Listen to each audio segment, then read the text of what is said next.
Johannes 17 vers 13. Maar nou kom ek na u. Ek sê hierdie dinge terwyl ek in die wêreld is, sodat hulle my blydskap volkome in hulle kan hê.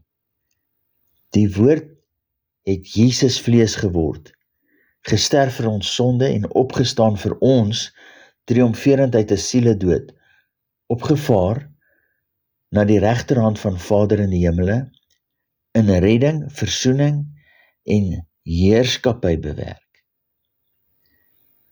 Nou besig om 'n baie ledemate Christus liggaam deur die eeue heen te manifesteer vir Vader.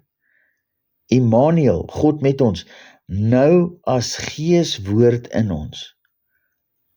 Paulus sê aan die Filippense dat hulle moet verbly, vriendelik, inskikkelik en verdraagsaam met mense moet wees, want die Here is naby.